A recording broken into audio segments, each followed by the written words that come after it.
Hello everyone, welcome to Brahmi academy. आज हम करने वाले हैं एक फुल लेंथ टेस्ट जिसमें यूनिट 1 से लेके यूनिट 10 तक सारे के सारे आपके टॉपिक इंक्लूड रहेंगे। 100 क्वेश्चंस रहेंगे। तो आपको क्या करना है, सबसे मेन इंपॉर्टेंट आपको एक रफ अपने पास रखना है जिसमें आपको देखना है कि कितने क्वेश्चन आपसे बने हैं, कितने क्वेश्चन सही हैं। तभी आप सही से इवेल्युएट कर पाओगे अपनी तैयारी कि आपकी तैयारी अभी किस लेवल की है।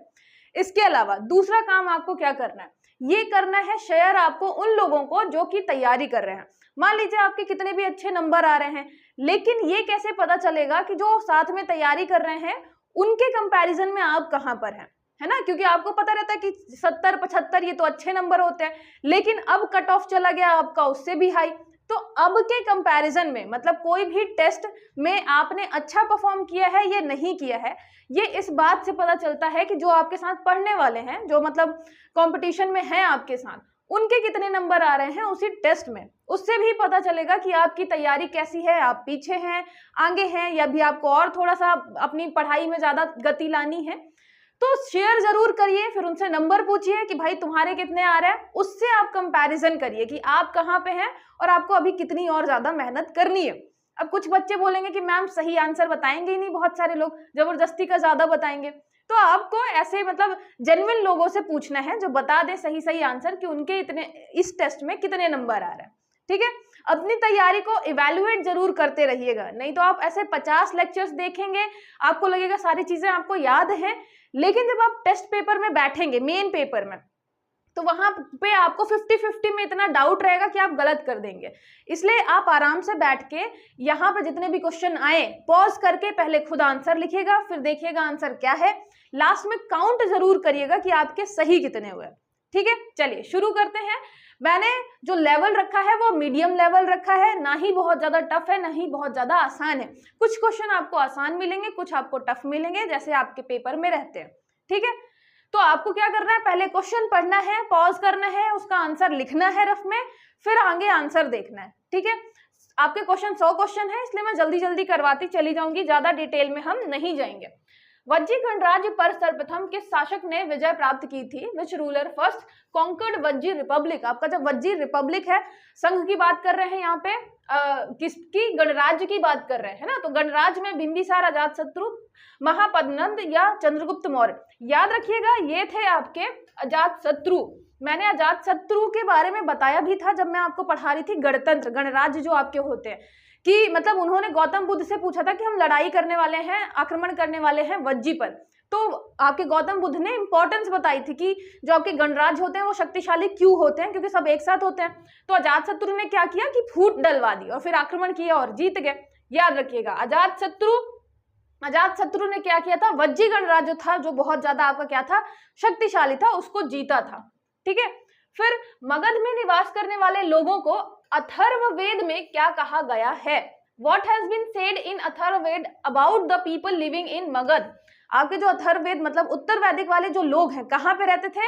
आपके हरियाणा और जो गंगा वाला इलाका है, यूपी वाला टच करता हुआ इलाका, तो मतलब स्टार्टिंग वाले इलाके में ही ये लोग रहते थे, जहां पे आपको नाम मिलेगा कुरु हो गया, पांचाल हो गया, आपको ये नाम मिलेंगे।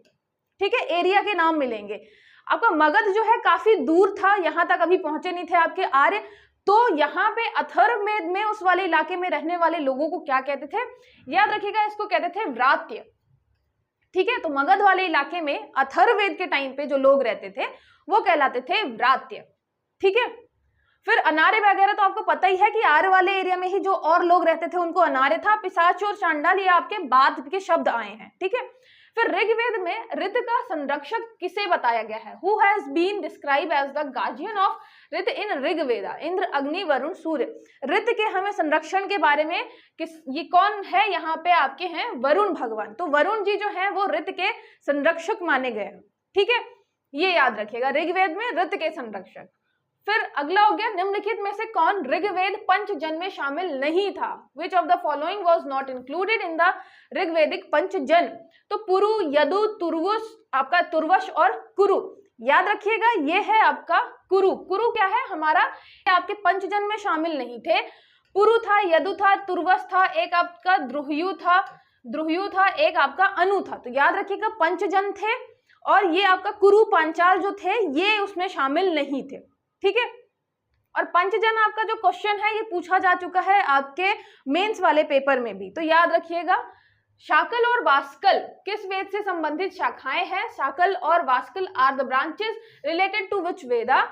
तो यहाँ पे शाकल और वास्कल ये याद रखिएगा, यहाँ पे कल कल दोनों में है ना, कल कल कल कल ज्यादा कौन करता है? ये आपका करता है ऋषि, तो ये दोनों आपके रिलेटेड हैं ऋग्वेद से। ठीक है, तो ऋषि जो है वो हर चीज में कहता है आज नहीं करेंगे कल करेंगे। शाकल वास्कल ये दोनों रिलेटेड हैं आपके ऋग्वेद से, दोनों शाखाएं रिलेटेड है।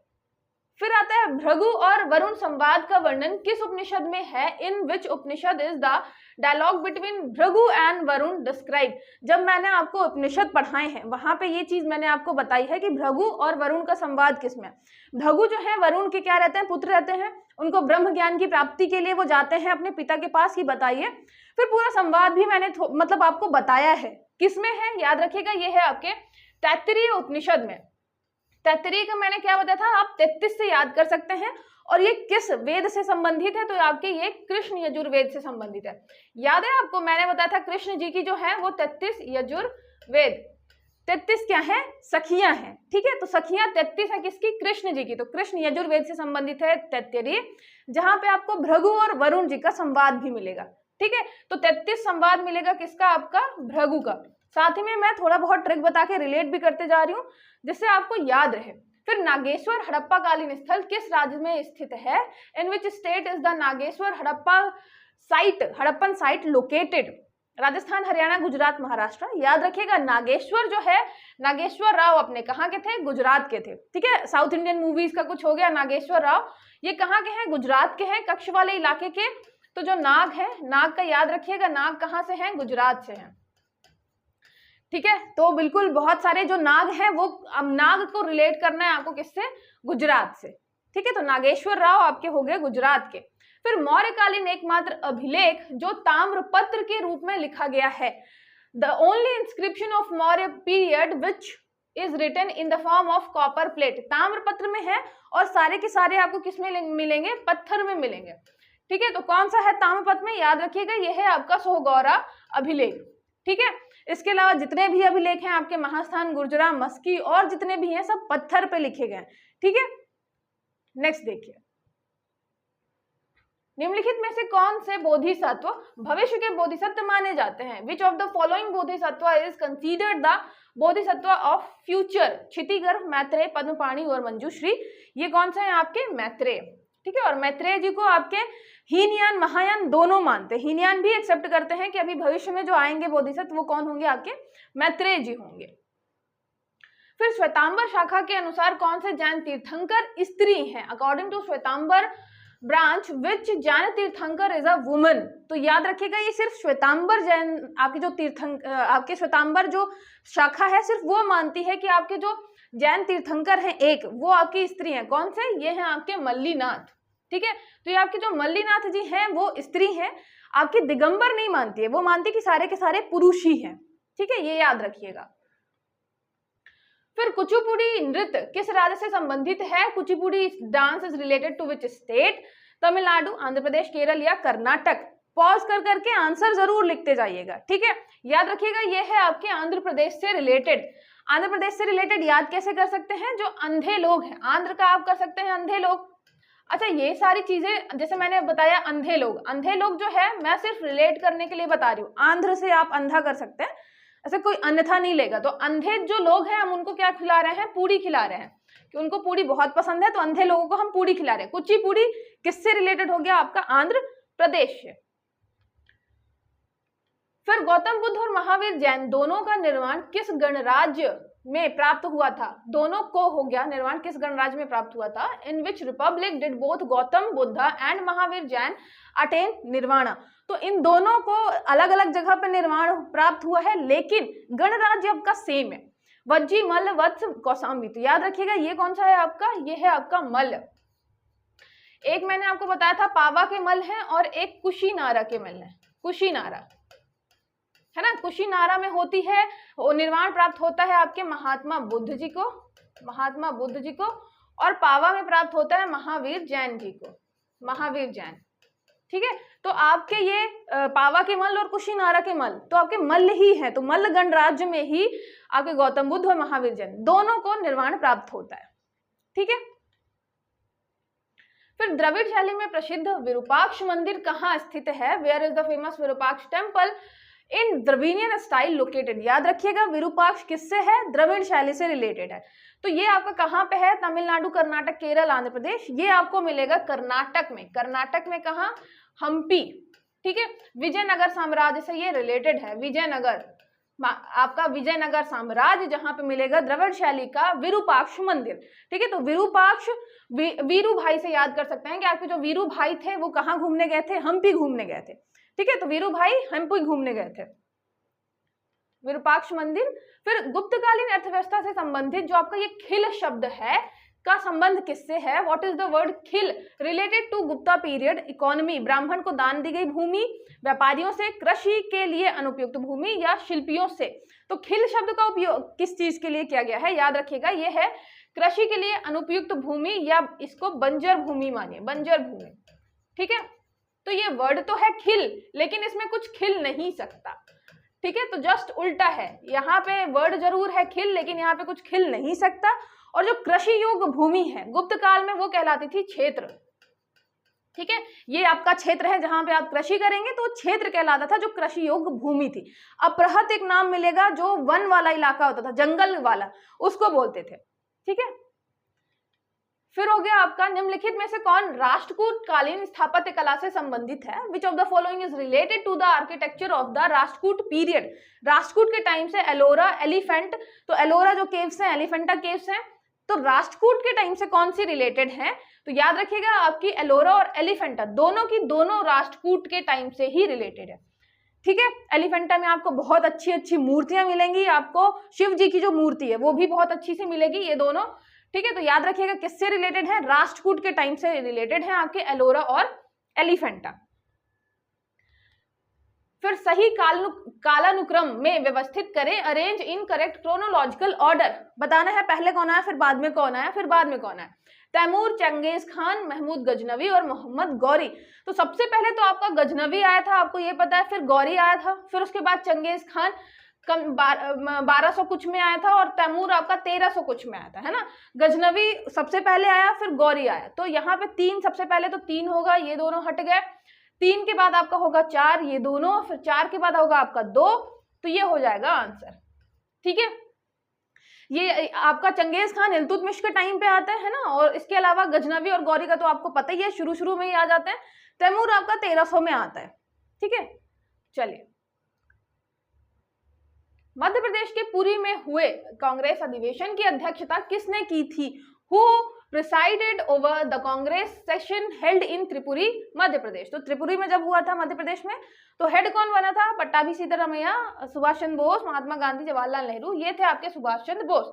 ठीक है, गांधी जी बनाना चाहते थे पट्टाभी सीतारामैया को, लेकिन फिर आपके सुभाष चंद्र बोस जी जीत जाते हैं, और फिर इसी बात पे हो जाती है लड़ाई। फिर सिंधिया वंश के किस शासक ने ग्वालियर को अपनी राजधानी बनाया था? Which ruler of Scindia dynasty made Gwalior his capital? पहले उज्जैन हुआ करती थी, फिर शिफ्ट कर दिया ग्वालियर। ये थे आपके दौलत राव सिंधिया जी। दौलत राव सिंधिया, बहुत ज्यादा दौलत थी तो सोचा नई राजधानी ही बना लेते हैं, तो राजधानी इन्होंने शिफ्ट की थी। ठीक है, ग्वालियर, ग्वालियर याद रखिएगा, सिंधिया की राजधानी ग्वालियर शिफ्ट हुई जब उनके पास क्या थी? बहुत ज्यादा दौलत थी। दौलत थी इसीलिए वो शिफ्ट कर पाए, नहीं तो फिर आप जानते हैं शिफ्टिंग कितनी महंगी होती है, पूरी की पूरी राजधानी कहीं शिफ्ट करना। फाजिल मोहम्मद खान ने 1857 की क्रांति में कहां से विद्रोह किया था? Where did Fazil Mohammad Khan rebel in revolution of 1857? तो ये आपको अच्छे तरीके से याद है, फाजिल मोहम्मद, आदिल मोहम्मद, दोनों भाइयों ने रायसेन वाले इलाके से क्या किया था? 1857 की क्रांति में विद्रोह किया था। और आपकी जो सिकंदर बेगम है, सिकंदर जहान बेगम, ये आपकी भोपाल वाली शासिका, वो लगी हुई थी सारे विद्रोह को दबाने में, और इन्होंने काफी सहयोग किया था अंग्रेजों का। ठीक है, तो याद रखिएगा फाजिल मोहम्मद जस्ट पड़ोस में भोपाल के रायसेन वाले इलाके से। निम्नलिखित में से किसके प्रस्ताव पर मध्य प्रांत के हिंदी भाषी क्षेत्र को महाकौशल नाम दिया गया? On whose proposal was the Hindi speaking area of central province named Mahakaushal? तो महाकौशल नाम जो है वो किसके कहने पे आया था? याद रखिएगा, ये थे हमारे डीपी मिश्रा जी। ठीक है, तो यहाँ पे आपको चाहे तो ये डीपी तो आप उससे कर सकते हैं, व्हाट्सएप की जो डीपी है, तो तो व्हाट्सएप की डीपी लगा रहे थे, उन्होंने महाकौशल नाम आपकी व्हाट्सएप पे ही लगा लिया, डीपी पे। डीपी मिश्रा जी ने अपने डीपी पे महाकौशल का फोटो लगा रखा है। ऐसे कुछ करके आप याद कर सकते हैं, ठीक है। तो डीपी मिश्रा। निम्नलिखित में से किसे छल पूर्वक कर्नल आउट्रम द्वारा मारा गया था? Who among the following was treacherously killed by colonel Outram? Outram ने किसे छल पूर्वक मारा था? भीमा नायक, अवंतीबाई, खाज्या नायक या शंकर शाह? तो ये थे आपके खाज्या नायक, ठीक है। खाज्या नायक जी थे जिसे आउट्रम ने छल पूर्वक मारा था। और अगर आपको ऑप्शन नहीं भी पता तो भीमा नायक को तो फिर जेल हुई थी, वहां पे उनकी फांसी दी गई थी। अवंतीबाई भी आपको युद्ध करते टाइम डेथ हुई थी। शंकर शाह को तोप से उड़ाया गया था। तो कहीं पे भी छल पूर्वक ऐसे उड़ाने की बात, मतलब मारने की बात नहीं आई है। तो छल पूर्वक मारा गया था किसे? आपके खाज्या नायक जी को, ठीक है। नहीं भी डायरेक्टली पता तो आप एलिमिनेशन मेथड से सॉल्व कर सकते थे इस आंसर को। फिर किस स्थल का प्राचीन नाम शादियाबाद था? Old name of which place was Shadiyabad? Datia, Mandu, Shajapur, Mandsaur. तो ये किसका था? ये था आपके मांडू, खुशियों का शहर आपका मांडू। याद रखिएगा पांडु जो था, पांडु का मैंने बताया था आपको, मांडू का बना के रखना है पांडु। और पांडु क्या करना चाहता है? पांडु करना चाहता है शादी। शादी किससे करना चाहता था? रूपमती से। तो सारी चीजें मैंने रिलेट की थी कि रूपमती का महल यहीं पे है, फिर अशरफियां भेजता है रूपमती के यहाँ, तो अशरफी महल भी आपका मांडू में है, ठीक है। तो शादी करना चाहता था आपका पांडु। पानगुडारिया अभिलेख कहाँ स्थित है? Where is Pangudaria inscription located? Sehore, Shahdol, Raisen, Datia. तो आपका पानगुडारिया याद रखिएगा, वो भी हम अभिलेख की बात कर रहे हैं। कहाँ पे है? ये है आपके सीहोर में। आपको पान खाने के लिए शहर जाना पड़ता है, सीहोर का हो गया शहर। तो पानगुडारिया अभिलेख कहाँ है? आपके सीहोर में। फिर दौलत खान लोधी का मकबरा कहाँ स्थित है? वेयर इज दौलत खान लोधी मौसोलियम लोकेटेड? खरगोन, बुरहानपुर, सीहोर या भोपाल? तो दौलत बहुत ज्यादा थी, दौलत खान लोधी की बात कर रहे हैं हम। दौलत खान लोधी का मकबरा है आपके बुरहानपुर में। अच्छा, बुरहानपुर का मैंने बुरा बनाया है तो कुछ लोग बोलते हैं कि मैम बुरे नहीं है बुरहानपुर वाले। देखिए बुरे बिल्कुल नहीं है बुरहानपुर का, लेकिन सबसे इजी रहता है ना बुरा बनाना। तो आपके दौलत खान लोधी जो था बहुत बुरा था, तो हमने मकबरा भी कहाँ बना दिया? बुरहानपुर में बना दिया, ठीक है। तो बुरहानपुर में है दौलत खान लोधी का मकबरा। फिर सिपाही बहादुर सरकार की स्थापना सीहोर जिले में की गई थी। सिपाही बहादुर सरकार was established in Sehore district. इसकी नींव वली शाह और महावीर द्वारा रखी गई थी। It's foundation was led by Wali Shah and Mahavir. तो आपका ये क्वेश्चन तो पूछा जा चुका है एमपीपीएससी में ऑलरेडी, सिपाही बहादुर सरकार से रिलेटेड। ये दोनों आपके कथन क्या है? बिल्कुल सही है। तो 1 और 2 दोनों सही है, ठीक है। हमने कहाँ रखी थी? सीहोर में। सीहोर में थे आपके सिपाही बहादुर, सिपाही सीहोर, उसके अलावा महावीर और वली शाह, इन दोनों ने रखा था। और आपकी जो शासिका थी आपके कहाँ की? भोपाल की, सिकंदर जहां बेगम, ये गई थी लड़ाई वड़ाई करने के लिए, ठीक है। तो याद रखिएगा सीहोर में हो गया आपका सिपाही बहादुर, वली शाह और महावीर। निम्नलिखित में से कौन सा पर्वत ट्रांस हिमालय का भाग नहीं है? Which of the following hill is not a part of trans Himalaya? Geography वाले पोर्शन में आप पढ़ेंगे ट्रांस हिमालय का काराकोरम, लद्दाख, पीर पंजाल और जस्कर। तो ये है आपका पीर पंजाल। पीर पंजाल जो है वो किसका भाग है? वो आपके मध्य हिमालय वाला भाग है, मध्य हिमालय है ना, मिडिल हिमालय का भाग है आपका पीर पंजाल, धौलाधार। तो यहाँ पे आपको जब आप पढ़ेंगे मैप में, ठीक है, तो यहां से चालू हो जाता है काराकोरम, लद्दाख और जस्कर। तो पहले काराकोरम है, फिर आपका लद्दाख है, फिर आपका जस्कर है। काराकोरम में भी चोटियां जो हैं, काराकोरम में ही आपको एक केटू मिलेगी जो सबसे हाईएस्ट है। उसके अलावा एक आपको राकापोशी मिलेगी, राकापोशी, एक आपको मिलेगी गशेर ब्रुम, जो आपको याद रखी है। तो ये 3 गशेर ब्रुम, राकापोशी, केटू, ये याद रखनी है, आपके काराकोरम वाले इलाके में है, ठीक है। तो ये हो गया ट्रांस हिमालय। फिर मेन सीमांत भ्रंश पाया जाता है, मेन बाउंड्री थ्रस्ट जो है वो कहाँ पे पाया जाता है? शिवालिक, मध्य हिमालय, उच्च हिमालय, शिवालिक, उत्तर मैदान या उच्च हिमालय या ट्रांस हिमालय। याद रखिएगा, एक आपका है मेन बाउंड्री थ्रस्ट है, एक आपका है मेन सेंट्रल थ्रस्ट, है ना। सेंट्रल वाला जो है वो आपके ऊपर वाले इलाके में है ना, मतलब यहाँ पे ग्रेटर हिमालय और मिडिल हिमालय के बीच। ये आपका जो बाउंड्री वाला है आपके शिवालिक और मध्य हिमालय के बीच। कहाँ गया? ये शिवालिक और मध्य हिमालय के बीच, ठीक है। तो शिवालिक और मध्य हिमालय के बीच वाला पोर्शन किसका हो गया? आपका बाउंड्री थ्रस्ट का, ठीक है, तो सबसे पहले जो आपका ऊपर वाला है वो है आपका मेन सेंट्रल वाला, मेन सेंट्रल थ्रस्ट जो है वो आपके ग्रेट हिमालय और मिडिल हिमालय के बीच है। फिर उसके नीचे मिडिल हिमालय और शिवालिक के बीच कौन सा आता है आपका मेन बाउंड्री है बीच में, ठीक है। फिर निम्नलिखित में से कौन सी घटना ला नीना का कारण बनती है? Which of the following phenomena causes la nina? याद रखिएगा, सिंपल सा इसमें पूछा हुआ है ला नीना बनता किसके कारण है? पूर्वी और मध्य प्रशांत क्षेत्र में गर्म पानी के कारण, warm water in the eastern and central Pacific, पूर्वी और मध्य प्रशांत में ठंडे पानी के कारण, cold water in the eastern and central Pacific, एक और दो दोनों या इनमें से कोई नहीं। तो आपका किसके कारण बनता है? ये बनता है आपके ठंडे पानी के कारण, है ना। पानी और थोड़ा ज्यादा ठंडा हो जाता है, जितना होता है उससे भी ज्यादा। तो पूर्वी और आपके मध्य प्रशांत, ईस्टर्न और आपके सेंट्रल पैसिफिक में ठंडा पानी के कारण ला नीना बनता है। जस्ट उसका उल्टा जब होगा तो गर्म पानी होगा, ठीक है, तो अल नीनो बन जाएगा। दिमाग में कंफ्यूजन नहीं रखिएगा जरा सा भी। फिर मेघालय का पठार प्रायद्वीपीय पठार का ही भाग है। The Meghalaya प्लेटू is a part of peninsular प्लेटू। यह भारतीय महाद्वीप प्रायद्वीप से मालदा गैप द्वारा पृथक होता है। It is separated from Indian peninsula by Malda gap. आपको बताना है सत्य कथन कौन सा है। तो आपके 1 और 2 दोनों सही है, याद रखिएगा 1 और 2 दोनों सही है।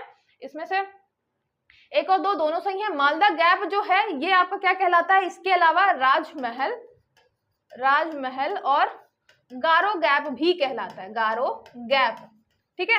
गारो जो है आपके मेघालय वाले इलाके में है, मेघालय वाले इलाके में गारो खासी जयंतिया, और ये आपका झारखंड वाले इलाके में, ठीक है, ये आपका झारखंड वाले इलाके में। तो राजमहल गारो गैप भी कहलाता है, या मालदा फॉल्ट या मालदा गैप भी कहलाता है, ठीक है, याद रखिएगा। मालदार है काफी आपका मेघालय। भारत की किस प्रकार की वर्षा सर्वाधिक होती है? Which type of rainfall occurs most in India? पर्वतीय, संवाहनीय, चक्रवाती या इनमें से कोई नहीं। तो भारत में जो सबसे ज्यादा वर्षा होती है वो होती है आपकी पर्वतीय वर्षा, है ना। आपका वेस्टर्न घाट हो गया, उसके अलावा जो आपको गारो खासी जयंतिया वाला इलाका हो गया। मध्य प्रदेश में भी देखेंगे कि आपके पचमढ़ी वाले इलाके में, सतपुड़ा वाले इलाके में जो बारिश हो रही है, तो पर्वतीय वर्षा जो है वो सबसे ज्यादा होती है भारत में, ठीक है। फिर हरित क्रांति से संबंधित कौन सा कथन सत्य है? Which statement regarding green revolution is true? आधुनिक उपकरणों एवं तकनीकों का समावेश कर कृषि उत्पादन को बढ़ाना, to increase agriculture production by incorporating modern equipment and techniques. Norman Borlaug द्वारा गेहूं की नई उच्च उपज देने वाली किस्में विकसित की गई और कई देशों द्वारा अपनाई गई। New high yielding varieties of wheat were developed by Norman Borlaug and adopted by many countries. हरित क्रांति में मैंने आपको बहुत अच्छे से डिटेल में बताया है, इनको मैंने नाम भी बताए हैं। जो आपकी डॉर्फ बीज होते हैं, जो डॉर्फ सीड्स होते हैं गेहूं की, उनके नाम क्या क्या थे। तो याद रखिएगा ये दोनों कथन जो है वो आपके क्या है? सत्य है, ठीक है। तो 1 और 2 दोनों सही है। इसमें हाई वैरायटी आपके हाई यील्डिंग सीड्स थे, उसके अलावा हमने फर्टिलाइजर वगैरह यूज किया था और इसमें वाटर का अच्छा खासा यूज किया गया था, ठीक है। इससे बहुत ही ज्यादा क्या हुई? बढ़ोतरी हुई उत्पादन में। फिर छोटा नागपुर पठार की सबसे ऊंचा पर्वत चोटी कौन सी है? Which is the highest mountain peak of the छोटा नागपुर प्लेटू? छोटा नागपुर प्लेटू की सबसे ऊंची पीक याद रखिएगा ये है आपकी पारसनाथ, ठीक है। पारसनाथ, छोटा नागपुर झारखंड, महाबलेश्वर आपका महाराष्ट्र वाला, कलसुबाई महाराष्ट्र, पीर पंजाल आपका जम्मू कश्मीर वाला इलाका, ठीक है। याद रखिएगा पारस कहाँ के हैं? छोटा नागपुर वाले इलाके के हैं। तमिलनाडु के तटीय क्षेत्रों में वर्षा किस शाखा से होती है? Which branch receives rainfall in the coastal area of Tamil Nadu?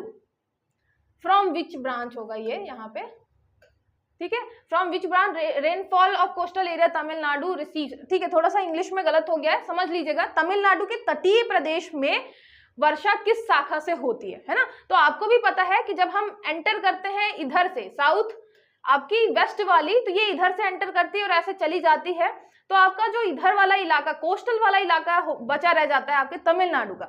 लेकिन जब वापस आ रही होती है आपकी नॉर्थ ईस्ट वाली, है ना, तो यहाँ पे उत्तर पूर्व जो मानसून शाखा है, नॉर्थ ईस्ट वाली जब आ रही होती है, तो नॉर्थ ईस्ट वाले से ये जो कोस्टल इलाका है आपके तमिलनाडु का, वहां पे होती है वर्षा ठंड के टाइम पे, ठीक है। तो ये नॉर्थ ईस्ट मानसून ब्रांच से होता है तमिलनाडु के तटीय क्षेत्र में वर्षा। फिर खेतड़ी खान जो है झुंझुन जिला किस खनिज के लिए प्रसिद्ध है? Khetri mine Jhunjhun district is famous for which mineral? लोहा, तांबा, मैंगनीज, कोयला। तो याद रखिएगा खेतड़ी माइन आप बहुत बार पढ़ते हैं, यहाँ तक कि हड़प्पा टाइम पे भी पढ़ते हैं। किस चीज के लिए फेमस है? आपके तांबे के लिए, कॉपर के लिए फेमस है। ठीक है, कॉपर के लिए फेमस है आपकी खेतड़ी माइन। राजस्थान है, कहां पे? राजस्थान। ठीक है, फिर निम्नलिखित में से भारत का कौन सा भाग सूखा है? Which of the following part of India is dry? हमें बताना है सूखा कौन सा है। पूर्वी तटीय प्रदेश, ईस्टर्न कोस्टल रीजन। अच्छा, जब मैं ये ऐसे क्वेश्चन बताऊं तो इसमें इमेजिन करके या मैप बना के जरूर सॉल्व करिएगा, क्योंकि आसान रहते हैं ये क्वेश्चन, लेकिन ये क्वेश्चन ज्यादा गलत होते हैं बच्चों के, क्योंकि वो समझ नहीं पाते। हम यहाँ पे ईस्टर्न कोस्टल एरिया की बात कर रहे हैं, उसके अलावा मध्य गंगा का मैदान, तो मध्य गंगा का मैदान, अरावली का पश्चिमी भाग, तो यहाँ पे अरावली है, अरावली के हम पश्चिमी भाग की बात कर रहे हैं, और दक्षिणी पठारी भाग ये आपका सदर्न जो है प्लेट्यू एरिया। तो यहाँ पे अगर देखें सबसे जो सूखा भाग है कौन सा है? आपका अरावली का पश्चिमी भाग, क्योंकि अरावली के पश्चिमी भाग में ही आपको थार डेजर्ट वगैरह मिलेगा, है ना, थार मरुस्थल मिलेगा। तो ये हो गया आपका सही आंसर। ठीक है, सबसे ड्राई हो गया। ठीक है, क्वेश्चन अच्छे से पढ़िएगा आराम से तो समझ में आ जाएगा। फिर निम्नलिखित में से कौन सा राजभारती अफ्रीकन प्लेट के संगम पर स्थित है? Which of the following state is located situated at the confluence of Indian African plate? अभी आपको इंडियन यूरेशियन प्लेट आपने पढ़ा, इंडियन बर्मन प्लेट आपने पढ़ा, इंडिया और बर्मा प्लेट। इंडिया और अफ्रीका प्लेट जो है वो कहाँ पे है? वहां पे कौन सा आपका राज्य है? कर्नाटक, केरल, गुजरात, तमिलनाडु। तो वैसे भी आपको लोकेशन में पता चलेगा कि ये आपका कौन सा है? गुजरात। इसीलिए आप देखते हैं कि 2001 में गुजरात में खतरनाक भूकंप आया था, है ना, क्योंकि वो कहाँ पे है? इंडिया और अफ्रीकन प्लेट के कहाँ पे? संगम पर है ना, कॉन्फ्लुएंस पर है आपका गुजरात स्टेट। ठीक है, फिर हो गया मध्य प्रदेश का केन अभ्यारण्य जो है निम्नलिखित में से किस पठार के अंतर्गत आता है? Ken sanctuary of Madhya Pradesh comes under which of the following plateau? मैंने यहाँ पे सेंचुरी के साथ साथ मिक्स कर दिया है आपका लोकेशन, किस वाले पठार के अंतर्गत आएगा आपका केन सेंचुरी। अब बघेलखंड, बुंदेलखंड, मालवा, मध्य भारत। अगर आपको एग्जैक्टली पता है कि जो केन कौन सा है, एक तो घड़ियाल अभ्यारण्य है, घड़ियाल अभ्यारण्य वाइल्ड लाइफ सेंचुरी, और है कहाँ पे? तो ये छतरपुर पन्ना वाले इलाके में है, छतरपुर पन्ना वाले इलाके में। तो कहाँ पे पड़ेगा ये आपको? ये पड़ेगा आपको कहाँ पे? बुंदेलखंड वाले इलाके में पड़ेगा। ठीक है, तो बुंदेलखंड हो जाएगा आपका सही आंसर। फिर टोंस नदी निम्नलिखित में से किसकी सहायक नदी है? Tons river is a tributary of which of the following river? Son, Ganga, Yamuna, Narmada. आपको पता है कि दो जो हैं हमारे यहाँ की जो सीधे सीधे जाके गंगा नदी में मिलती हैं, एक तो हो गई आपकी टोंस और एक हो गई आपकी सोन। तो सोन, टोन, स। ठीक है, तो टोन्स कभी आप टोन ही कर ले, टोन और सोन। टोन और सोन जो है ये सीधे गंगा में जाके मिलती हैं, उसके अलावा बेतवा, चंबल, केन ये यमुना में जाके मिलती है पहले। ठीक है, दिमाग में सोन और जो आपका टोन्स है उसको क्लियर रखिएगा, केन से मिक्स मत करिएगा, केन आपकी यमुना में जाके मिलती है। फिर निम्नलिखित में से किस क्षेत्र में वर्षा की सर्वाधिक कमी पाई जाती है? Which of the following area is maximum deficiency in rainfall? Deficiency in rainfall Jaisalmer, Jodhpur, Bikaner और लेह। बहुत अच्छे से आंसर करिएगा इसका कि सबसे कम अगर वर्षा कहीं पे होती है तो कहाँ पे होती है? तो ये है आपका लेह वाला इलाका। याद रखिएगा, लेह में पूरे भारत में सबसे कम वर्षा होती है। ठीक है, तो आपका ये कहाँ पे आता है? ये ठंडे मरुस्थल में आता है, ठंडा मरुस्थल। थार वाला जो है वो क्या है? गर्म मरुस्थल है। लेह वाला इलाका जो है लद्दाख वाला वो आपका ठंडा मरुस्थल है। ठीक है, कोल्ड डेजर्ट है ये, और ये भी क्वेश्चन पूछा जा चुका है आपका। निम्नलिखित में से मध्य प्रदेश की जलवायु को प्रभावित करने वाले कारक हैं? Which of the following are the factors affecting the climate of Madhya Pradesh? समुद्र से दूरी, डिस्टेंस फ्रॉम सी, दक्षिण पश्चिम मानसून की क्रियाशीलता, activity of south west monsoon, भौगोलिक स्थिति और अक्षांशीय विस्तार, geographical location and latitudinal extent, उपरोक्त सभी। तो आपको पता ही है कि ये सारी चीजें जो हैं क्लाइमेट को हमारे अफेक्ट करती हैं, तो ये हो गया उपरोक्त सभी। ठीक है, फिर हो गया आपका निम्नलिखित में से किस जिले में उष्णकटिबंधीय शुष्क पतझड़ वन नहीं पाए जाते? नहीं पे फोकस करिएगा, नहीं पाए जाते। In which of the following districts tropical dry deciduous forest are not find, यहाँ पे मैंने ट्रॉपिकल ड्राई बोला हुआ है ना, डेसिडुअस के साथ साथ ड्राई डेसिडुअस, मुरैना हो गया, देवास हो गया, रतलाम हो गया। लोकेशन आपको देखनी है, मुरैना ऊपर, रतलाम ऊपर, देवास भी थोड़ा ही नीचे। उसके अलावा एक आता है आपका बालाघाट, बालाघाट काफी नीचे है, यहाँ पे वर्षा अच्छी खासी है, मतलब ड्राई डेसिडुअस तो बिल्कुल नहीं मिलेगा, है ना। तो ये हो गया आपका आंसर। इसमें लोकेशन आपको पता होनी चाहिए, इसलिए मैप याद करना बहुत जरूरी हो जाता है। तो मैप मैंने याद करवाया है, जरूर जाके उसको याद करें। पहले नर्मदा सोन घाटी की भौगोलिक स्थिति के संदर्भ में सत्य कथन है, which statement is true regarding the geographical location of Narmada Son valley. Narmada Son घाटी उत्तर में मालवा पठार और दक्षिण में सतपुड़ा मैकाल पर्वत श्रेणी है। There is Malwa plateau in the north, Narmada Son river valley and Satpura Maikal mountain range in the south. या नर्मदा सोन घाटी के उत्तर में मालवा है, दक्षिण में बघेलखंड का पठार है। तो आपको भी पता है कि बीच में जब हम किसकी बात करते हैं, नर्मदा सोन वैली की, तो ये वाला जो पूरा इलाका है ये आपका कहलाता है नर्मदा सोन घाटी, है ना, ये वाला इलाका। तो यहाँ पे मालवा है, तो मालवा आपके उत्तर में हो गया, और इधर फैला हुआ है आपका सतपुड़ा मैकाल श्रेणी। तो पहला वाला आंसर सही है, तो ये हो गया आपका केवल एक। तो केवल एक जो है वो आपका सत्य कथन है। फिर मध्य प्रदेश का सबसे छोटा अभ्यारण्य रालामंडल अभ्यारण्य है। The smallest sanctuary of Madhya Pradesh is Ralamandal sanctuary. फिर ये अभ्यारण्य जो है वो देवास में स्थित है। This sanctuary is located in Dewas. आपको बताना है सत्य कथन, तो आपको भी पता है कि ये देवास में नहीं है, कहाँ पे है, इंदौर में है। सबसे छोटी इंदौर में है, तो ये हो गया केवल एक जो है आपका वो क्या है, सत्य है। ठीक है, रालामंडल इंदौर सबसे छोटा। फिर जोहिला कोयला क्षेत्र किस पठार के अंतर्गत आता है? Johila coal field is located under which plateau. आपको मध्य प्रदेश के मैप में क्या करना है, सबसे पहले तो लोकेशन याद रखनी है। जोहिला हो गया, जोहिला, ठीक है, उसके अलावा किरार हो गया, किरार,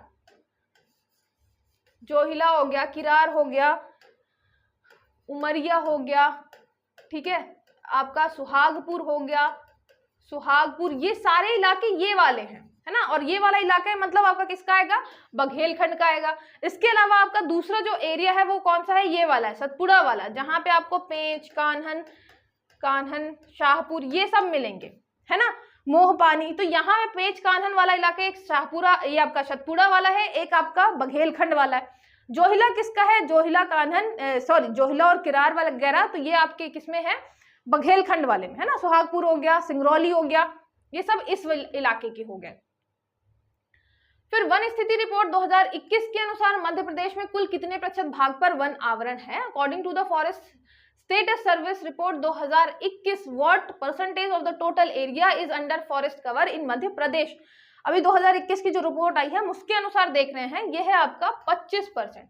ठीक है, याद रखिएगा 25% भाग पर है मध्य प्रदेश में आपके जंगल, ठीक है, वन आवरण। फिर मध्य प्रदेश में शीत ऋतु में होने वाली वर्षा मावट कहलाती है। The rainfall that occurs during winter season in Madhya Pradesh is called Mawat. Madhya Pradesh में बंगाल की खाड़ी तथा अरब सागर दोनों शाखाओं से वर्षा होती है। Madhya Pradesh receives rainfall from both the bay of Bengal and Arabian sea branches. यहाँ पे याद रखिएगा पॉइंट ए और पॉइंट 2 दोनों बिल्कुल अलग अलग है। शीत ऋतु में जो वर्षा हो रही है मावट कहलाती है, और उसके अलावा मावट या मावट, उसके अलावा जो मध्य प्रदेश की वर्षा है वो दोनों ब्रांचेस से होती है, अरेबियन सी और बे ऑफ बंगाल। असत्य कथन बताना है तो इनमें से कोई नहीं, क्योंकि क्या है आपके दोनों सत्य हैं। ठीक है, मढ़ई पर्यटन स्थल किस राष्ट्रीय उद्यान में स्थित है? Madhai tourist spot is located in which national park? Kuno, Satpura, Van Vihar, Bandhavgarh. याद रखिएगा जो मढ़ई वाला इलाका है ये कहाँ पे है, सतपुड़ा नेशनल पार्क में। ठीक है, जब सतपुड़ा में आप जाएंगे तो मढ़ई बनाकर, बहुत सारी मढ़ई बनाकर रह सकते हैं। मढ़ई, मढ़ैया, मेरे वाले इलाके में मढ़ैया बोलते हैं, झोपड़ी नुमा जो बना के लोग रहते हैं। तो मढ़ई बना के हम कहाँ रहेंगे, सतपुड़ा नेशनल पार्क में रहेंगे। यहीं आपको बोरी अभ्यारण्य भी मिलेगा, बोरी अभ्यारण्य, ठीक है, और यहीं आपको आसपास जो है वो पचमढ़ी बायोस्फीयर रिजर्व भी मिलेगा। ठीक है, तो पचमढ़ी बायोस्फीयर रिजर्व भी मिलेगा, बोरी भी मिलेगा, बोरी अभ्यारण्य है, सतपुड़ा आपका नेशनल पार्क है, तो ये सारी चीजें आपको मिलेंगी। ठीक है, वहीं पे हो गया मढ़ई पर्यटन स्थल।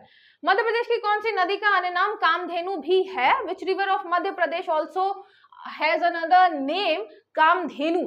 कामधेनु जो है, कामधेनु गाय का नाम है हमारे, तो कामधेनु गाय जो थी किससे रिलेटेड है, याद रखिएगा ये रिलेटेड है चंबल नदी से।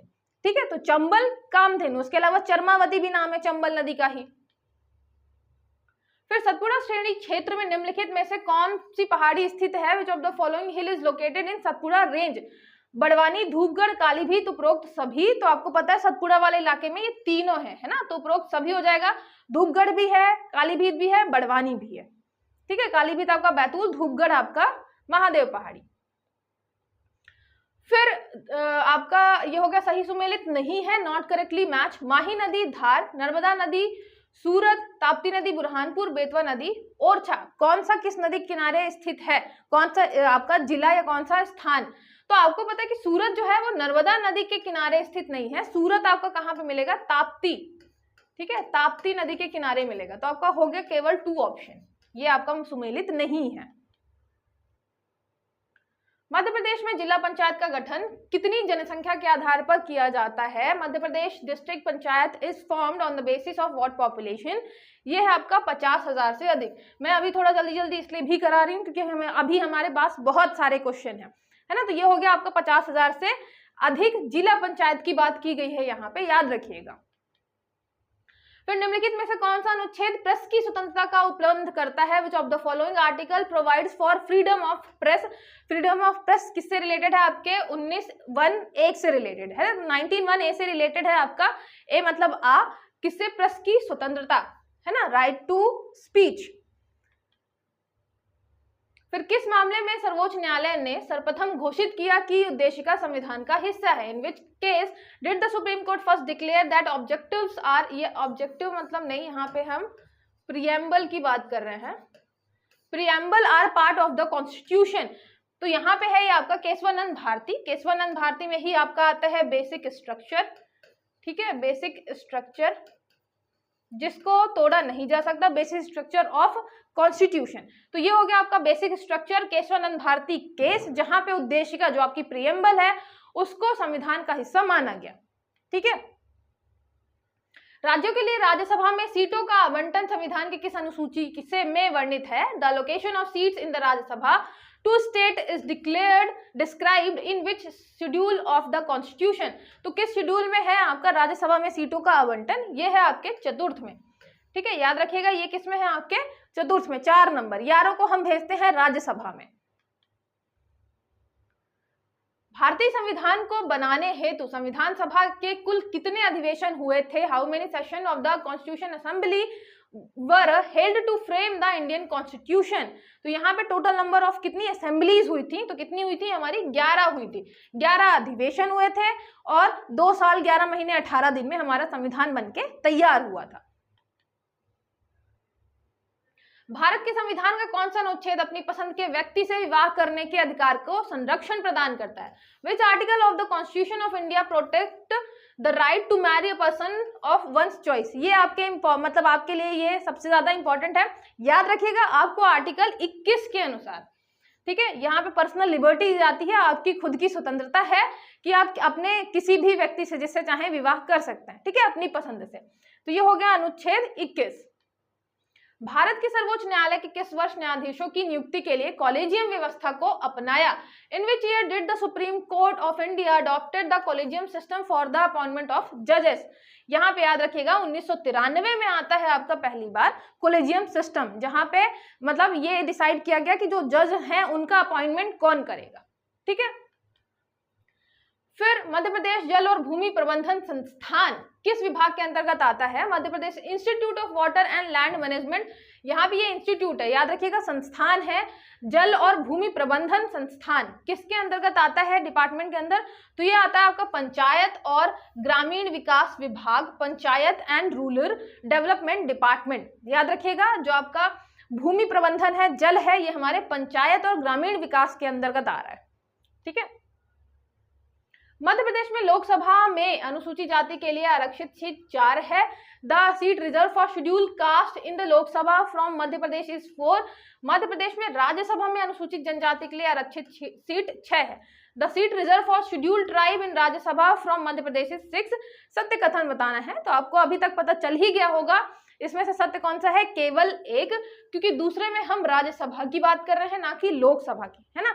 तो नंबर तो सेम ही है, लेकिन हमने लोकसभा और राज्यसभा में थोड़ा सा हेर फेर कर दिया है। तो याद रखिएगा, लोकसभा में आपकी 4 है एससी के लिए, 6 है एसटी के लिए। मध्य प्रदेश के पुनर्गठन से पहले किस क्षेत्र में पंचायती राज व्यवस्था लागू नहीं थी? In which area of panchayati raj system was not applicable before the reorganisation of Madhya Pradesh? ये था आपका बुंदेलखंड वाला इलाका। निम्नलिखित में से कौन मध्य प्रदेश के राज्यपाल रहे हैं? Who among the following has been governor of Madhya प्रदेश?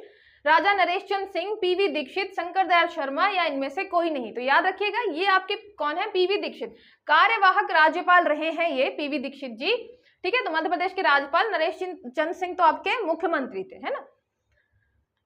फिर मध्य प्रदेश शासन द्वारा शुरू की गई पंच परमेश्वर योजना का उद्देश्य था। What was the objective of Panch Parmeshwar Yojana launch by Madhya Pradesh government? Panch और सरपंच को ऋण प्रदान करना, सरपंचों को अधिक वित्त प्रदान करना, ग्राम पंचायतों का सशक्तिकरण, पंचों का सशक्तिकरण। याद रखिएगा, पंच परमेश्वर जो थी वो ग्राम पंचायत के सशक्तिकरण से रिलेटेड थी, एम्पावरमेंट ऑफ ग्राम पंचायत, ठीक है। तो ग्राम पंचायत का सशक्तिकरण, पंच परमेश्वर योजना।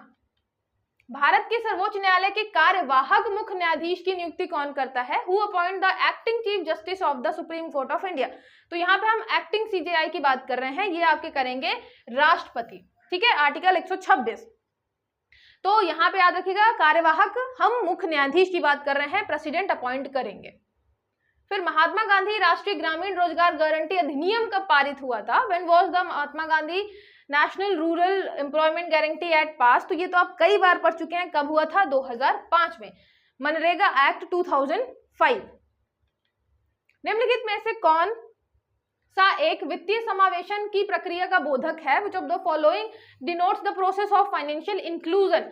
समावेशन की बात कर रहे हैं, निरक्षरता, निम्न आय, बैंक शाखाओं की स्थापना या बेरोजगारी? तो सीधी बात है, सीधे समझ में आ रहा है कौन सा है? बैंक शाखाओं की स्थापना, एस्टैब्लिशमेंट ऑफ बैंक ब्रांचेस, जिससे हम वित्तीय समावेशन बढ़ा रहे हैं। प्रतिच्छाया बैंकिंग, शैडो बैंकिंग क्या है? बैंक की अन्य शाखाएं, विदेशी बैंक की भारत में शाखाएं, गैर बैंकिंग वित्तीय संस्थाओं द्वारा वित्तीय गतिविधियां संपन्न करना, विदेशी बैंक द्वारा दूसरे देश के अंदर बैंकिंग गतिविधियां करना। तो याद रखिएगा, ये है आपका तीसरा नंबर, गैर बैंकिंग जो वित्तीय संस्थाएं हैं उनके द्वारा वित्तीय गतिविधियां संपन्न करना, carrying out financial activity by non banking financial institution. Non banking financial जो आपके एनबीएफआई जो होते हैं, इनके द्वारा आपकी वित्तीय संस्थाएं प्रदान करना, ये कहलाता है आपका शैडो बैंकिंग। एक जिला एक उत्पाद के अंतर्गत संतरे को किस जिले में से चुना गया है? From which district have the oranges been selected under one district one product? Chhindwara और आगरमालवा। तो ये आपको पता है, एक और दो दोनों, छिंदवाड़ा और आगरमालवा। छिंदवाड़ा का आपका फेमस ही है ना संतरा जो है, तो संतरा आगरमालवा और छिंदवाड़ा दोनों से चुना गया है, याद रखिएगा। फिर हिंदू वृद्धि दर का संबंध किस चीज से है? हिंदू ग्रोथ रेट जो है रिलेटेड टू व्हाट? हिंदुओं की संख्या, सकल घरेलू उत्पाद, मुद्रा या महंगाई? याद रखिएगा, ये सकल घरेलू उत्पाद, ग्रॉस डोमेस्टिक प्रोडक्ट, जीडीपी से रिलेटेड है आपका हिंदू वृद्धि दर। ये जो नाम है बिल्कुल अलग है, मैच नहीं करता, लेकिन याद रखिएगा हिंदू ग्रोथ रेट मतलब आपकी जीडीपी। फिर निम्नलिखित में से लघु उद्योगों की क्या समस्या है? Which of the following is the problem of small scale industry? पूंजी का अभाव, लैक ऑफ कैपिटल, विपणन जानकारी का अभाव, लैक ऑफ मार्केटिंग इंफॉर्मेशन, कच्चे माल का अभाव, शॉर्टेज ऑफ रॉ मटेरियल, या उपरोक्त सभी? तो ये आपको पता ही है, उपरोक्त सभी ही है, ठीक है। कैपिटल, मार्केटिंग और रॉ मटेरियल सबकी प्रॉब्लम है। फिर निम्नलिखित में से कौन सा एक स्तंभ जो है आत्मनिर्भर मध्य प्रदेश से संबंधित नहीं है? Which one of the following pillar is not related to self reliant Madhya Pradesh? 4 pillar मैंने आपको बताए हैं, महिला सशक्तिकरण, स्वास्थ्य और शिक्षा, रोजगार, सुशासन, ये आपका है महिला सशक्तिकरण, ठीक है। वुमेन एम्पावरमेंट जो है ये आपका नहीं है ना, ये पिलर नहीं है। स्वास्थ्य, शिक्षा है, रोजगार है, सुशासन है, और एक आपका भौतिक अवसंरचना, फिजिकल इंफ्रास्ट्रक्चर है। फिर नीति आयोग द्वारा प्रकाशित सतत विकास इंडिया इंडेक्स 2020-21 में लक्ष्य 15 में मध्य प्रदेश का कौन सा स्थान है? What is the rank of Madhya Pradesh in target 15 in the sustainable development India index 2020-21 published by NITI Aayog. तो मैंने आपको बताया है कि 15 वाला जो है सबसे टॉप में हम चल रहे हैं सेकेंड रैंक के साथ, ठीक है क्या 15 में? तो आपका जो गोल 15 है वो है क्या? Life on land, life on land, और इसमें हम काफी अच्छा परफॉर्म करते हुए सेकेंड रैंक पे हैं, ठीक है। फिर एशियान का मुख्यालय कहाँ है? Where is the Asian headquarter? ये है आपके जकार्ता, इंडोनेशिया, है ना, ये तो आपको पता ही है, जकार्ता इंडोनेशिया में आसियान का मुख्यालय। फिर अंतिम सार्क सम्मेलन कहाँ आयोजित किया गया था? Where did the last summit, SAARC summit organize? अंतिम वाली कहाँ पे हुई थी? ये हुई थी आपके काठमांडू, नेपाल में, ठीक है, काठमांडू नेपाल में। उसके बाद आपके पाकिस्तान में होने वाली थी, लेकिन फिर पोस्टपोन हो गई, फिर अब खत्म ही चल रही है बिल्कुल। दहका नृत्य किस जनजाति से संबंधित है? Dahka dance is related to which tribe? तो दहक के डांस कौन करता है? आपके कोल जनजाति वाले, है ना, दहका कोल, दहका जो है नाम है इसका, तो दहक के कौन डांस करता है? कोल जनजाति वाले। फिर भारत सरकार का कौन सा मंत्रालय भारत की विदेश व्यापार नीति से संबंधित है? Which ministry of government of India deals with the foreign trade policy of India? गृह मंत्रालय, रक्षा, वाणिज्य और उद्योग, विदेश मंत्रालय। हम किसकी बात कर रहे हैं? व्यापार की बात कर रहे हैं, ट्रेड की बात कर रहे हैं, तो कौन होगा आपका? वाणिज्य और उद्योग मंत्रालय, ministry of commerce and industry. फिर किस जनजाति के गांव का मुखिया महतो कहलाता है? Village head of which tribe called Mahto? ये है आपका उराव। आपका जो विलेज ट्राइब है महतो, काफी उराव में रहता है, उराव जनजाति का जो मुखिया है वो कहलाता है महतो, काफी महत्व रहता है उसका। फिर हो गया कार्य, कार्य का जो है वो डेफिनेशन क्या है? तो याद, आपको हमेशा याद रहेगा, वर्क क्या है? फोर्स इनटू डिस्प्लेसमेंट, है ना, फोर्स इनटू डिस्प्लेसमेंट, मतलब जितना हम फोर्स लगा रहे हैं जितना डिस्प्लेस हो रहा है वही हो गया आपका कार्य। तो कार्य बराबर फोर्स इनटू डिस्प्लेसमेंट। इसकी आपकी यूनिट क्या होती है कार्य की? जूल। फिर शुद्ध जल में डिटर्जेंट डाला जाता है तो प्रश्न तनाव, question mark. Surface tension when detergent is added to pure water, जब हम ऐड कर देंगे प्योर वाटर में डिटर्जेंट तो जो उसका सरफेस टेंशन है क्या हो जाएगा? कम हो जाएगा, तो ये हो जाता है आपका डिक्रीज, घट जाता है, ठीक है, याद रखिएगा, कुछ भी मिलाएंगे शुद्ध जल में सरफेस टेंशन क्या है? कम हो जाएगा। फिर निम्नलिखित में से कौन सी, किस गैस का उपयोग वेल्डिंग गैस के रूप में किया जाता है? Which of the following gas is used for welding purpose? ये आपकी है एसीटिलीन, ठीक है, एसी फिर टिलीन, एसी का यूज करते हैं हम एसीटिलीन का वेल्डिंग पर्पस के लिए, वेल्डिंग गैस के रूप में। फिर निम्नलिखित में से किस कोशिकांग का कार्य अपशिष्ट पदार्थ का पाचन करना है? The function of which of the following organelles is to digest waste material? आपको वेस्ट मटेरियल को क्या करता है? डाइजेस्ट करता है, तो आपको पता है ये कौन है? ये है आपका लाइसोसोम, ठीक है, ये है आपका लाइसोसोम, जो खराब चीजें हैं, जो भी आपका अपशिष्ट है कोशिका के अंदर, तो उसको क्या करता है? नष्ट करता है, डाइजेस्ट करता है। माइटोकॉन्ड्रिया आपका पावर हाउस। सतीश धवन अंतरिक्ष केंद्र का मुख्यालय स्थित है? Where is the headquarter of Satish Dhawan space centre located? तो सतीश धवन केंद्र स्थित है, होना चाहिए यहाँ पे, सतीश धवन केंद्र स्थित कहाँ पे है?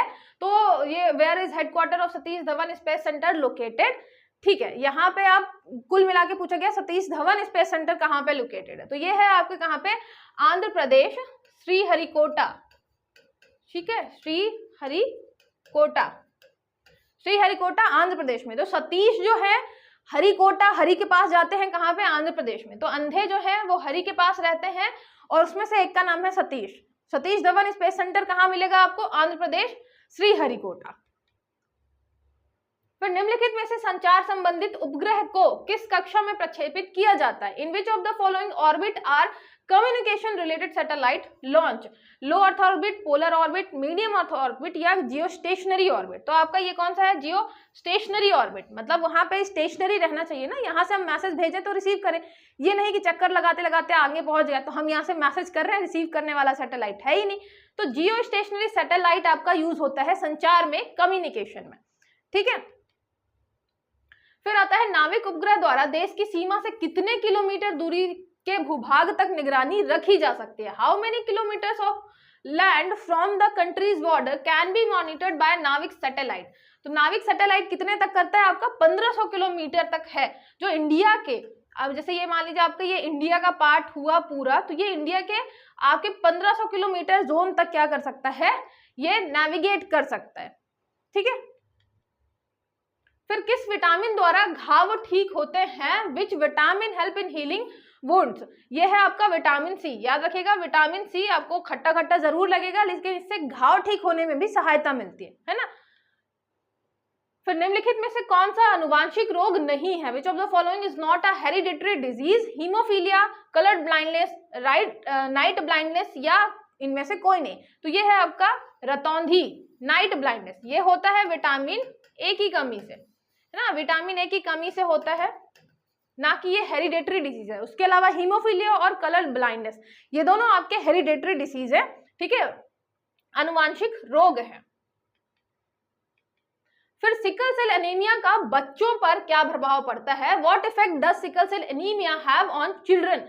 ग्रोथ स्टॉप, वृद्धि रुक जाती है, सोचने की क्षमता विकसित नहीं होती, प्लीहा क्षति हो जाती है, या इनमें से कोई नहीं? तो याद रखिएगा, ये जो प्लीहा है, प्लीहा स्प्लीन जो है वो क्या हो जाती है? क्षति हो जाती है, डैमेज हो जाती है बच्चों में सिकल सेल एनीमिया के कारण। फिर जो आपका रेबीज रोग है वो किस अंग को प्रभावित करता है? Which organ does rabies affect? ये आपके करता है नर्वस सिस्टम को, तंत्रिका तंत्र, ठीक है। तो आपका जो रेबीज है वो आपके नर्वस सिस्टम को प्रभावित करता है, याद रखिएगा, ठीक है। फिर कालूराम बामनिया जी को किस क्षेत्र में पद्मश्री सम्मान दिया गया है? In which field has Kaluram Bamniya been awarded Padma Shri? तो पद्मश्री जितने भी लोग हैं उनको तो याद आपको अच्छे से करना ही है। तो इनको किस क्षेत्र में दिया गया है? इनको दिया गया है कला के क्षेत्र में, ठीक है। कला में भी किसमें इनको दिया गया है? किसमें? आपके गीत में, है ना। ये जो आपके कबीर जिससे रिलेटेड गीत हैं ये गाते हैं, तो इनको आर्ट में दिया गया है, कला में, गीत से संबंधित कालूराम बामनिया जी, ठीक है। तो आपके ये कबीर संबंधी जो आपके गायन जो गीत हैं उनको ये परफॉर्म करते हैं। फिर राष्ट्रीय वायु स्वच्छ सर्वेक्षण 2023 के अंतर्गत 10 लाख से अधिक जनसंख्या वाले शहर में प्रथम स्थान किस जिले को प्राप्त हुआ? याद रखिएगा, हम 10 लाख से अधिक जनसंख्या वाले स्थान की बात कर रहे हैं वायु स्वच्छ सर्वेक्षण में। Which district has got the first place in the city within population of more than 10 lakhs under the National Air Clean Survey 2023?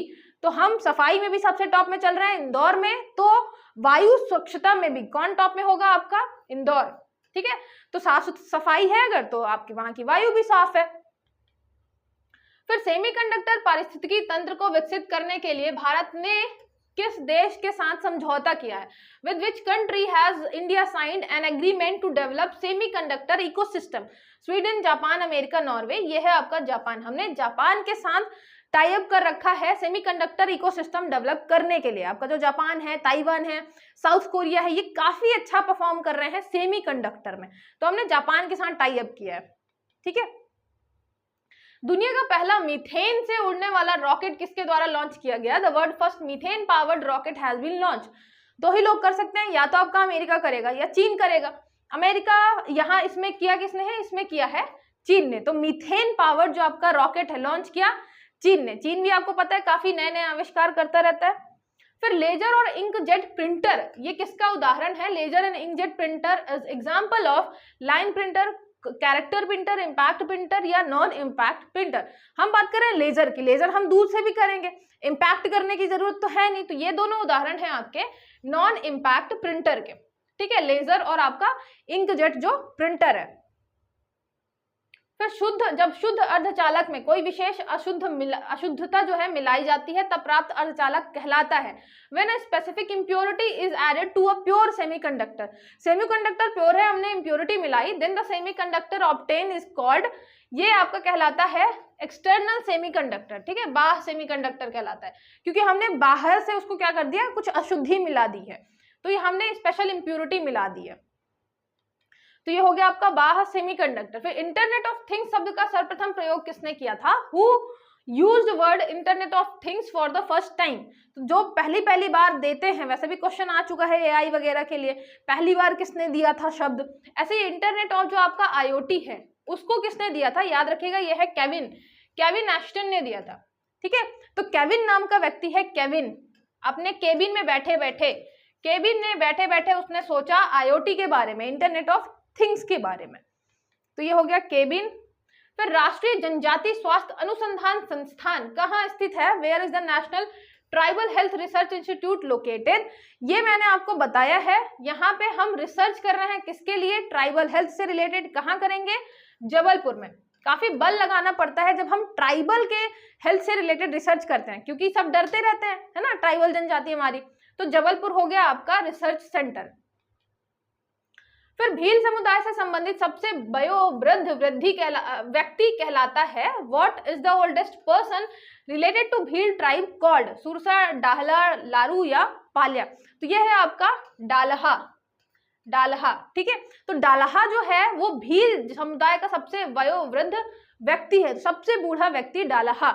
तो अब मतलब डालहा बिल्कुल आप ऐसे एक दो बार बोलेंगे या कुछ ना कुछ रिलेट करके याद करेंगे तो याद हो जाएगा डालहा। दापा प्रथा किसका संबंध है, दापा ट्रेडिशन इज रिलेटेड टू। तो आपको पता है दापा प्रथा किससे रिलेटेड है, विवाह से रिलेटेड है ना, वधु मूल्य चुकाना रहता है। तो दापा प्रथा विवाह से संबंधित है। ऐसे क्वेश्चन भी आपको पता है कि पूछे जाते हैं। फिर जो आपका नवाखानी उत्सव है, इसका संबंध किस जनजाति से है, Navakhani festival is related to which tribe. तो नया नया खाना मिलता है तो खुश होते हैं, किससे रिलेटेड है, ये रिलेटेड है आपके गोंड जनजाति से, ठीक है। और गोंड जनजाति की जितनी भी आपकी उपजातियां होंगी वो भी आपका नवाखानी उत्सव मनाएंगे, ठीक है। तो याद रखिएगा, नवाखानी नया नया खाना गोंड और उसकी उपजातियों को पसंद है, ठीक है। तो हो गया गोंड जनजाति। आई होप आपको अच्छे से सारी चीजें समझ में आई होंगी। ये आपके क्वेश्चन खत्म होते हैं और आपको काउंट करना है पूरे क्वेश्चन और फिर उसके बाद बताना है कि आपके नंबर कितने थे। नहीं भी बताते हैं आप तो खुद इवैल्यूएट करिएगा जरूर कि आपने कितना परफॉर्म किया, उसके बाद आपको अभी कितनी अपनी तैयारी को और गति देनी है, ठीक है। कोई भी डाउट है तो कमेंट करके पूछ सकते हैं। मिलते हैं फिर नेक्स्ट लेक्चर में।